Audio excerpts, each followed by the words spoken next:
Jumpin In on Manx Radio. With Howard and Chris Kane. Hello. Good evening. And welcome.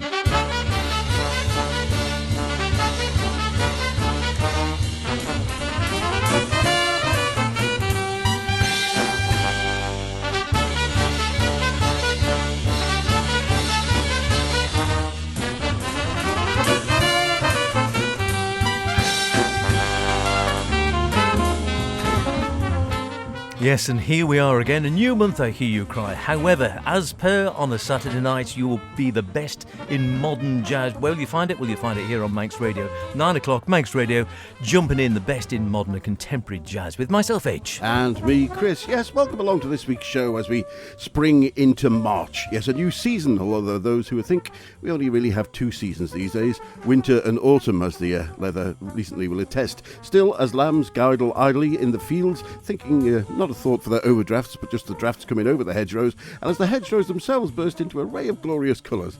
All right, mainly yellow and predominantly gorse, except for the few nervous daffodils sticking their heads up. We'll try and brighten your Saturday evening with some of the best new sounds around. So, H, what budding jazzical prodigies have been poking their heads through your loam this week, and what old hands have been mulched into the compost? Well, yeah, actually, I do have a bit of both from that point of view. New prodigy, well, not quite a prodigy, but certainly fairly new, is Ambrose Akinmurise with Owl Song, by my book, far and away the best thing he's done so far. From the old book, Mal Waldron. Yeah, he of the very first ECM ever, and equally from the old book, a bit of Wayne Shorter, I think. And from me, we rain, we stick, we're a sunbeam, and to start, we're rejoicing with the Ancient Infinitary Orchestra.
Rejoicing from the River of Light, the first release from bassist Ozzy Moisey's Ancient Infinity Orchestra on Matthew Halsall's Gondwana Records label. Based in Leeds, this 15-piece plus band, plus a choir, recorded joyous and soulful music inspired by Pharoah Sanders and Alison John Coltrane over a 3-day session, all the music composed by Moisey.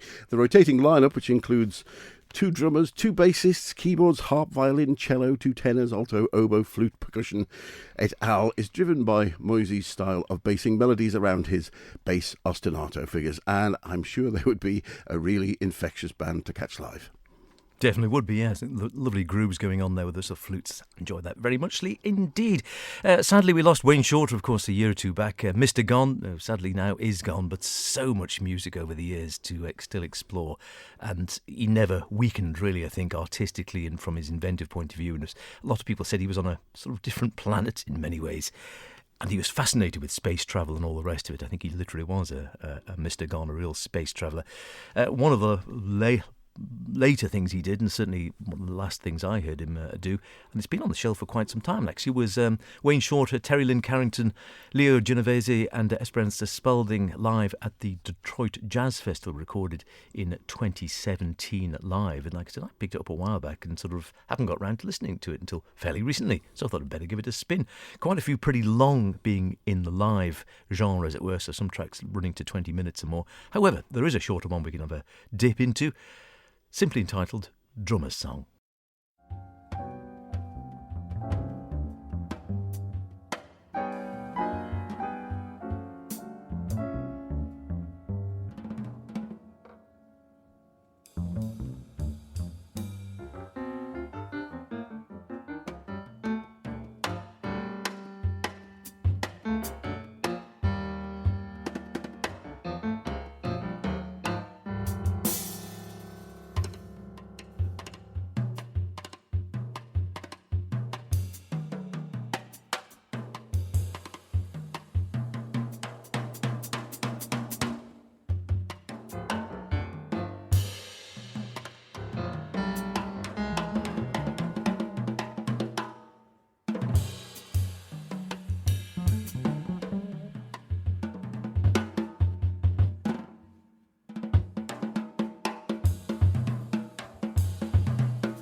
there it goes, off into the next track, being a live environment, the Detroit Jazz Festival, I should say, 2017. Whilst it's listed on the recording as separate tracks, it's all one continuous piece throughout, as is often the case in the live setting, of course. Wayne Shorter on tenor and soprano saxes, Tenny Lynn Carrington drums, and also produced the recording, Leo Genovese on piano and keyboards.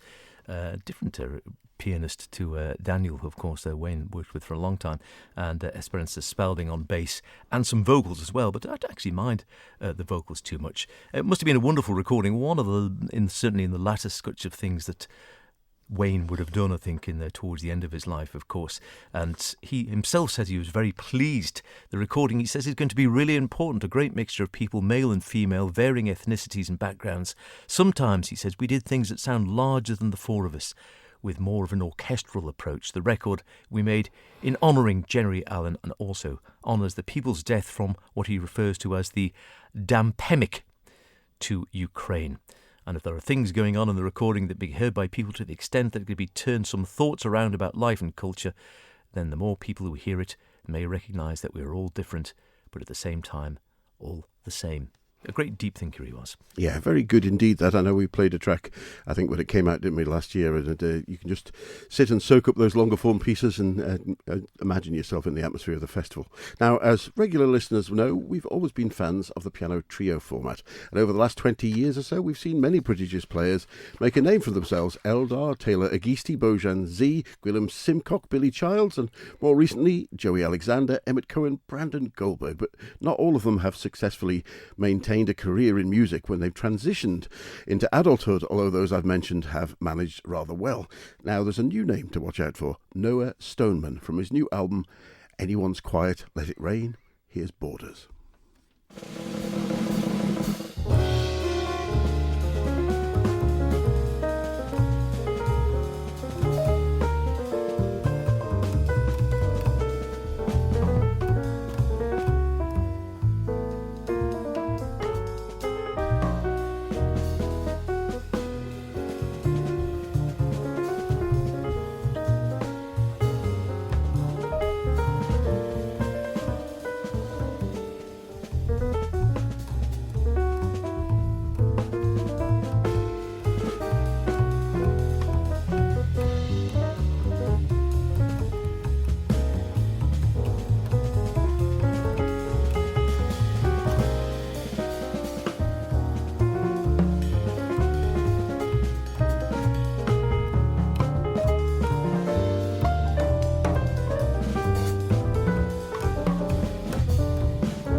Very nice. Borders, taken from the debut release from London-based Noah Stoneman, who at 22 studied at the Royal Academy, where he was mentored by Kit Downs. He was a former finalist in the BBC Young Jazz Musician Competition and has played with the group Zen L in the 2016 EFG Festival and has worked with some great names, it has to be said. Koza Cole, Rob Luft, Alex Hitchcock, in part of Alex's Dream Band, and on his new album Anyone's Quiet Let It Rain to You, Noah says, "This record's about finding moments of solace and quiet amongst noise. My hope is that people can find some sense of quiet reflection or poetry in listening to it." Well, it certainly speaks to me, and I have no doubt we'll be hearing more from Noah in the future.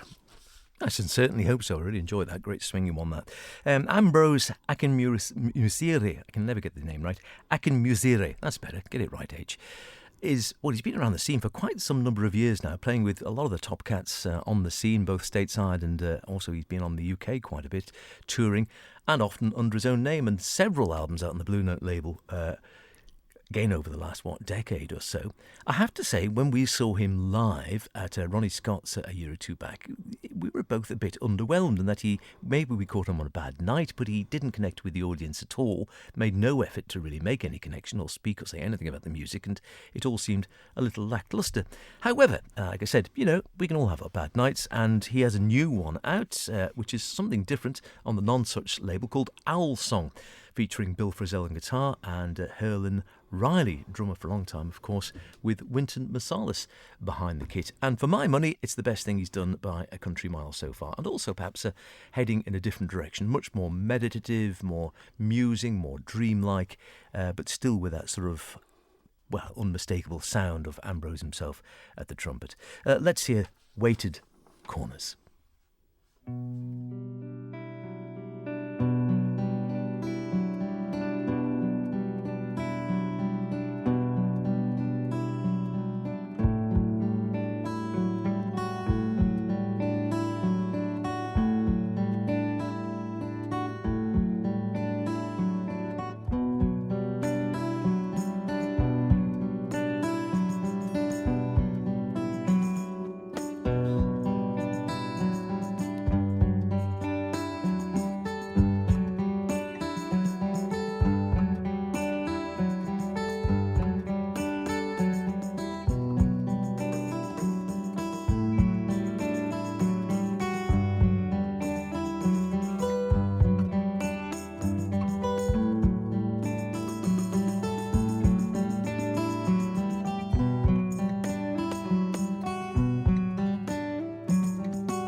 one of those classic little Frizzell loops to finish off the Weighted Corners, one of the tunes on Owl Song, the latest from trumpeter Ambrose Akinmurise.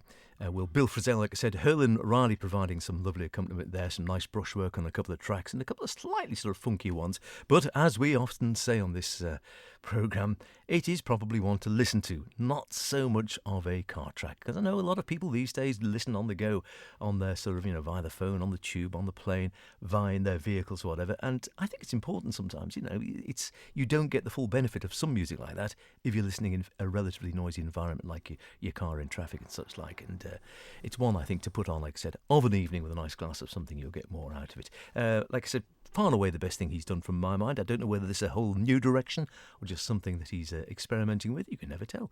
But I look forward to something more, and I'll be spinning that one more in the weeks to come. Very nice indeed. Yes, I've enjoyed that as well.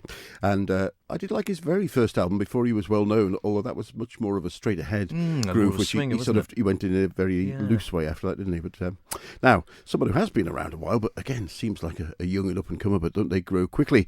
Drummer Ulysses Owen Jr., who's seen a rapid rise from young lion to seasoned mentor. And along the way, he's picked up a Grammy, been lucky to work with some great inspirational musicians, such as Wynton Marsalis and Christian McBride, and two musicians who he cites as his personal mentors, Mulgrew Miller and Roy Hargrove, the late Roy Hargrove. He's now in his 16th years of his Drummers Don't Miss a Beat camp, as well as running his own jazz summer camp, and his 7th year as the small ensemble jazz group director at Juilliard.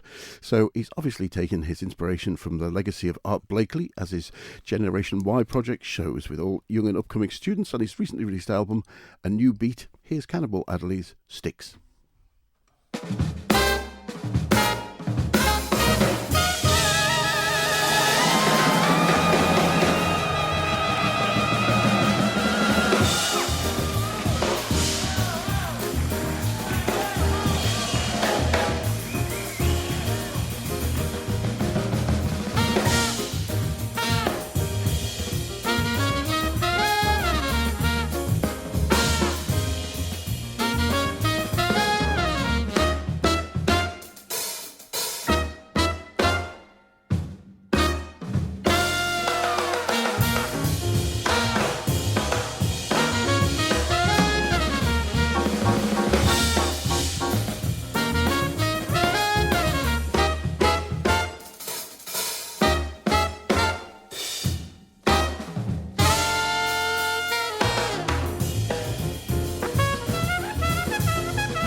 Drumsticks. They're played to a very appreciative crowd with Ulysses Owen Jr. at the drums and a host of up-and-coming new names in his band, Generation Y. And we heard great solos then from Benny Menek III, a great name, on trumpet, Sarah Hanahan, Sarah Hanahan on alto, I gave her an extra hand, and Luther Allison on piano with Philip Norris on bass, and of course Ulysses Owens Jr. at the drums. And the album's title, A New Beat, is a phrase that pretty much sums up Owens Jr.'s multifaceted growth through all aspects of life as he entered into this new era as an educator, musician, and even a philanthropist, as well as an arranger, band leader, and he still wields a fairly handy drumstick. And Jazz Week, the American site which shows jazz charts in the States, that album has been at the top of the charts for 4 consecutive weeks now. Terrific stuff. You're listening to Jumpin In, the best in modern and contemporary jazz here on Manx Radio. And don't forget, of course, also available straight after the programme via the podcast, so you can listen where and when you want. Here's one which, as they say, is hot off the press, as in it was available yesterday. The latest from pianist Lynn Ariel.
Hi, this is Dave Holland. I just want to let you know you're listening to Manx Radio. The show is Jumping In with Chris and H. Hope you enjoy it. Keep listening.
Enjoy that. A lot of great take on Don't Explain. Joel Fram did a wonderful version much later on too with Brad Meldo at the piano. Worth checking that one out. But that was from Mal 2 back in the 1960s. Malcolm, as he was, but everyone called him Mal Waldron.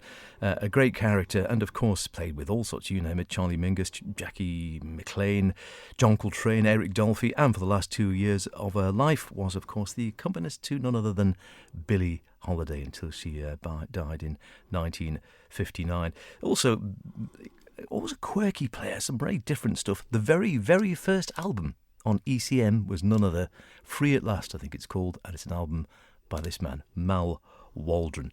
And bizarrely, who's one of those ones, it's cropped up once or twice in jazz where he had a breakdown in the early 1960s. And when he recovered, he couldn't remember how to play the piano at all. He had to start all over again and sort of discover his technique, his musicality, his thoughts, his speed of thought, the whole thing, and sort of almost like a new pianist coming out at the back of that. Before that, thanks very much indeed to our friends at Avid Jazz for that one, of course. Wonderful collection of jazz, and they're always very good to support that. And Sweet and Swing, 4 classic albums from Mal Waldron. Before that, just out on Friday, Being Human, the latest from pianist Lynn Arial, her 17th album as a leader, her 4th for Challenge Records International. She says she wrote this suite in response to the division and turmoil in the world, and it focuses on the qualities we share that define our humanity. I hope it will be uplifting and convey a sense of unity and optimism. Did for me, Lynn. I really enjoyed it very much indeed.